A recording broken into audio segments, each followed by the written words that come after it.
Era precisamente nesta terceira noite das festas que seria dado o baile em que Jogel, professor de dança, organizava nas festas para todos os seus alunos e alunas.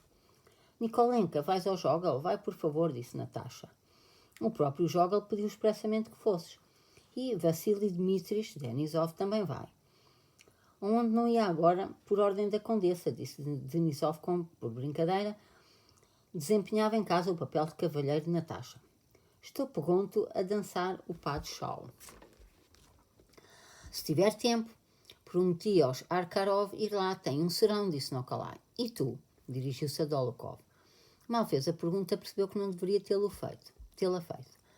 Sim, talvez, respondeu Dolokhov com frias e maus modos, lançando um olhar a Sónia e depois, carregando o sobrolho, olhou para Nikolai da mesma maneira com que, no almoço do clube, olhara para Pierre.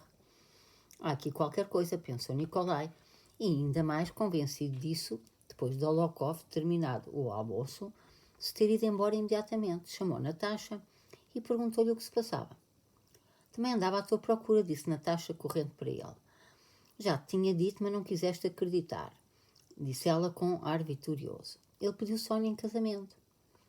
Embora nos últimos tempos Nikolai se preocupasse muito pouco com Sónia, pareceu-lhe que qualquer coisa se rompia dentro dele quando ouviu essas palavras.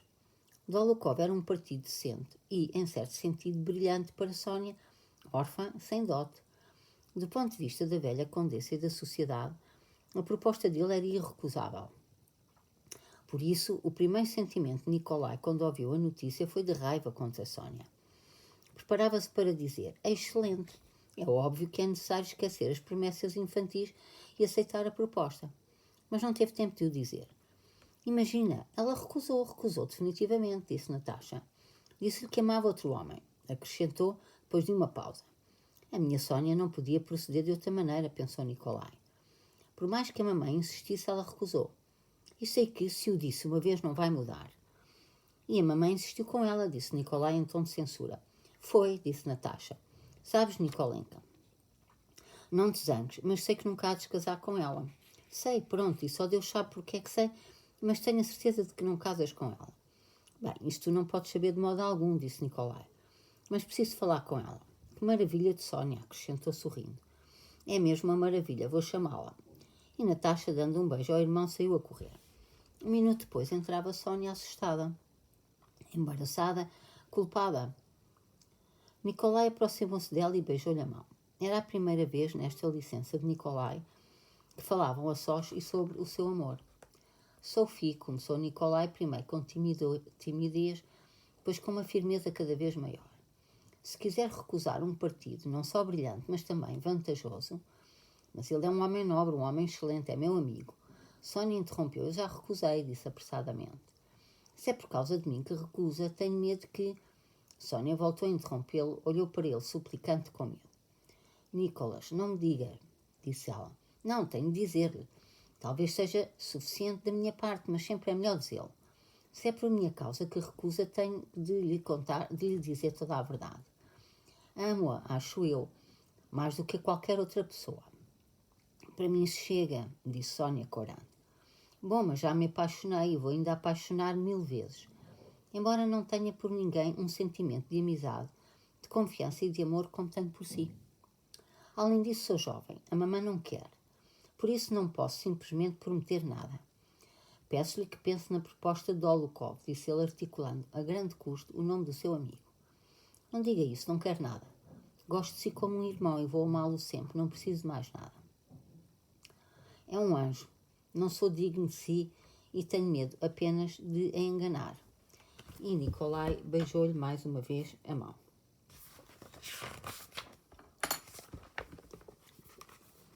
Os bailes de Jogel eram os mais alegres de Moscou, diziam-no as mãezinhas, olhando para os seus adolescentes que executavam os passos acabados de aprender.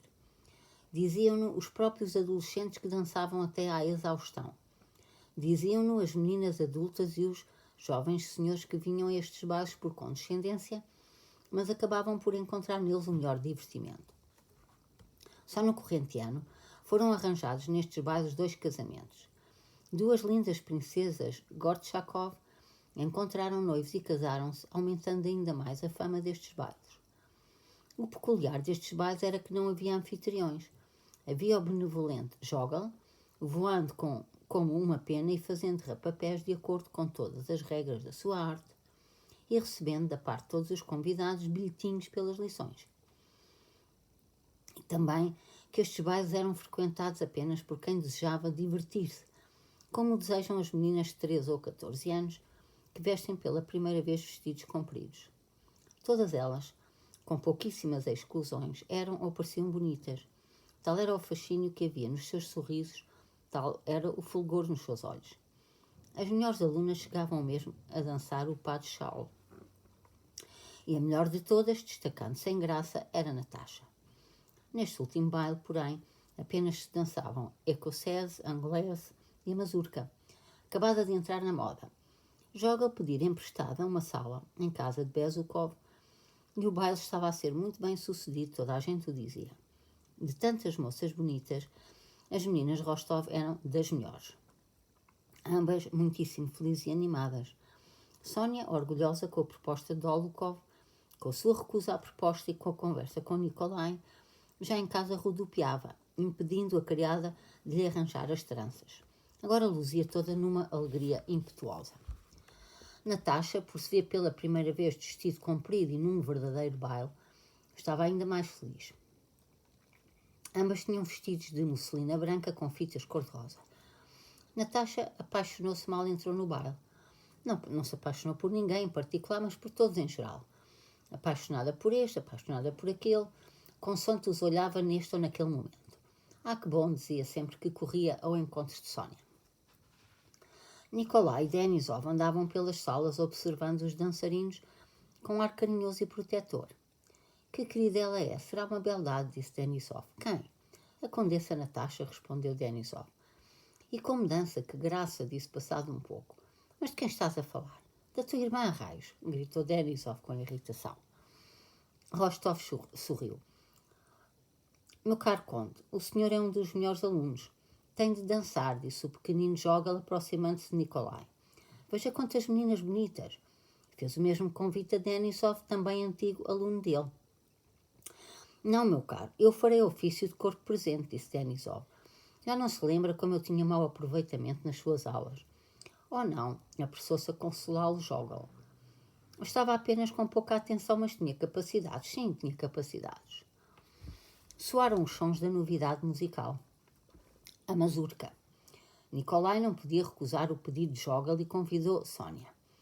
Denisov sentou-se ao lado das mães e, apoiando-se no sabre e batendo o ritmo com o pé, pôs-se a contar qualquer coisa às senhoras, fazendo-as rir, ao mesmo tempo que olhando para a juventude dançante.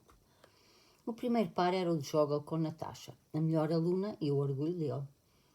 Joggle, de sapatos, no seu suave passo de dança, foi o primeiro a voar pela sala com Natasha, tímida, mas executando as figuras com aplicação.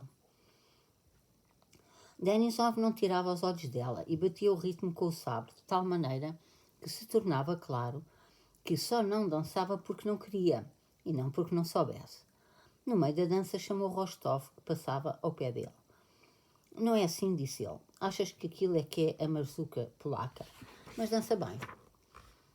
Sabendo que Denisov, na Polónia, era até famoso pela sua arte de dançar a mazurca polaca, Nikolai foi ter com Natasha. Vai buscar o Denisov. Esse é que dança uma maravilha, disse ele. Quando chegou a vez de Natasha, levantou-se e, em passinhos celos, com os seus sapatos de laçarotes, correu através da sala, sozinha e tímida, até ao canto onde estava Denisov.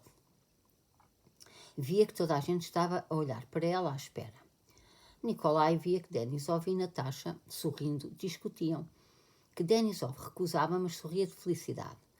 Nikolai correu para lá. Por favor, Vassili Dmitris, insistia Natasha. Vamos, por favor. Mas não, deixe condessa, dizia Denisov. Vai lá, Vassia, disse Nikolai. Parece que estás a convencer o gato Vaska, brincou Denisov. Vá lá que eu canto para si toda a noite, dizia Natasha. O que não faz comigo esta feiticeira, disse Denisov e desprendeu o sabre. Contornou as cadeiras, pegou firmemente na mão da sua dama, levantou a cabeça e afastou um pouco o pé, à espera do compasso. Apenas em cima do cavalo e na mazurca passava despercebida a pequena estatura de Denisov, e todos o viam como o belo rapagão que ele próprio se imaginava. Chegado o momento, Denisov deitou um olhar de lado triunfante e risonho à sua dama, bateu inesperadamente o pé e, como uma bola, deu um saltinho e correu pela roda, levando consigo o seu par. Voava sem barulho por metade da sala, como se tocasse no chão só com o pé, e parecia não ver as cadeiras à sua frente, e queria chocar a direito com elas. Mas, de repente, num tilintar de esporas, abria as pernas e estacava, apoiado nos tacões. Ficava assim um segundo, sapateava, tilintava com as esporas no mesmo lugar, girava rapidamente e, batendo o pé esquerdo contra o direito, com um estalido, voltava a voar pela roda. Natasha, por instinto, adivinhava o que Denisov ia fazer a cada momento e, entregando-se à sua condução, seguia-o, sem ela mesmo perceber como. Ora a fazia rodopiar com o braço direito, ora com o braço esquerdo, ora caindo de joelhos fazia-a girar à volta dele e de novo se levantava de um salto e seguia para a frente de modo tão vertiginoso como se tivesse a intenção, sem parar para ganhar fôlego, de atravessar a correr de todas as salas. De supetão parava de novo e fazia mais uma figura nova e inesperada. Quando, depois de ter feito rodopiar a sua dama diante da cadeira, estalou a espora e lhe fez uma vénia, Natasha nem pôde fazer-lhe uma reverência. Perplexa, fitava os olhos nele, sorrindo e como que não o reconhecendo. O que foi isto? Perguntou. Apesar de Jogl não reconhecer esta dança como a verdadeira mazurca, todos ficaram espantados com a mestria de Denisov, sendo constantemente convidado para as danças. E os velhos sorrindo puseram-se a conversar sobre a Polónia e os bons velhos tempos.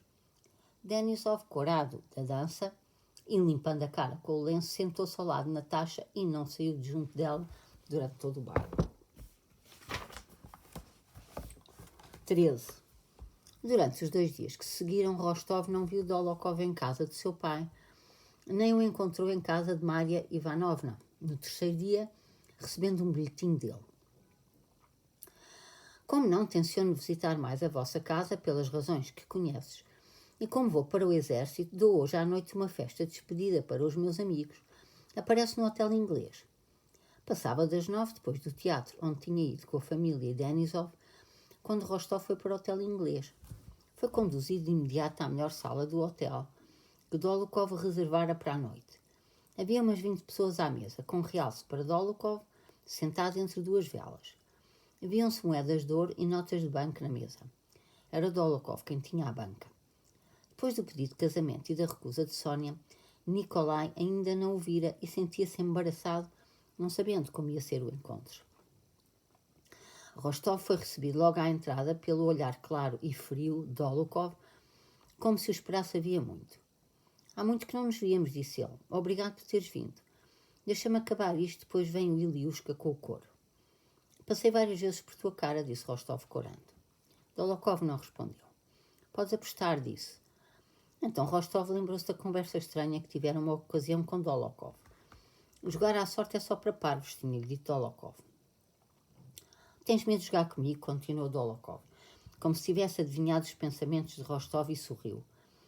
Este sorriso fez lembrar a Rostov o Dolokhov do almoço no clube e, de uma maneira geral, as ocasiões em que ele, como que maniatado pelo aborrecimento do cotidiano, sentia a necessidade de sair das limitações do dia-a-dia por meio de um qualquer ato extravagante, na maioria das vezes cruel. Rostov sentiu-se desconfortável. Procurava e não encontrava uma brincadeira qualquer que pudesse ser resposta às palavras de Dolokhov. Antes de Rostov arranjar a tal resposta, Dolokhov, olhando-o na cara, disse lenta e compassadamente para que todos pudessem ouvir. Eu e tu, se bem te lembras, falámos de jogo e de que é parvo quem jogar à sorte. É preciso jogar à certa. Então, gostava de experimentar contigo. Experimentar o quê? Jogares à sorte ou à certa? Perguntou Rostov. Aliás, é melhor não jogares, acrescentou Dolokhov e, fazendo estalar o baralho, já a partir disse: banca, meus senhores. Dolokhov empurrou o dinheiro para a frente e preparou-se para dar cartas. Rostov, sentado junto dele, de início não jogava. Dolokhov de vez em quando olhava para ele. Por que não jogas? Perguntou. E coisa estranha, Nikolai sentiu a necessidade de pegar numa carta, apostar nela uma quantia insignificante e entrar no jogo. Eu não tenho dinheiro comigo, disse Rostov. Faço de crédito.